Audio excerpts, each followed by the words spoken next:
បងប្អូនសួរខ្ញុំវិញថាចុះខ្លាញ់ដែលចាក់ចូលនឹងហើយនឹងពពុះវាលើមួយណាមានសមត្ថភាពជាង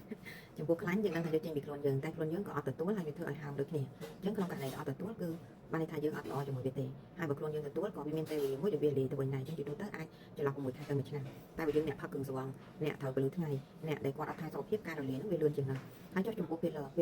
តើវាយ៉ាងម៉េចដែរពេលលើគឺមានប្រភេទខ្ញុំនិយាយតែប្រភេទបច្ចុប្បន្នទេខ្ញុំអត់និយាយពីមុនទេពេលលើមានសុទ្ធហើយនឹងមិនសុទ្ធអញ្ចឹងយើងលើកយកករណីពេលលើសុទ្ធយើងមកនិយាយពេលលើសុទ្ធក៏មាន3ប្រភេទដែរអញ្ចឹងប្រភេទដែលពេញនិយមសម័យហ្នឹងគឺគេហៅ HA ឬក៏ acid hyaluronic ហ្នឹងដែលជាប្រភេទ filler ពេញនិយមហើយវាអាចរលាយបានជាមួយនឹងសាច់យើងអញ្ចឹងកាលណា filler ដែលអាចរលាយបានបែបនេះប៉ុណ្ណឹងហើយវាមានថេរវាដូចគ្នាអាចចន្លោះពី6ខែទៅ1ឆ្នាំឬក៏1ឆ្នាំកន្លះទៅតាមសាច់មនុស្សចាស់ស្ដែងទេហើយក៏មានផលលំបាកដូចគ្នាប្រសិនបើរាងកាយយើងអត់ទទួលយក filler ហ្នឹងទេរាងកាយយើងវានឹងបង្កើតប្រតិកម្មតវិញតែបើរាងកាយយើងទទួលយក filler បានន័យថា filler ហ្នឹងគឺគេធ្វើមកស្តៀងនឹងខ្លួនមនុស្សដូចគ្នាហើយ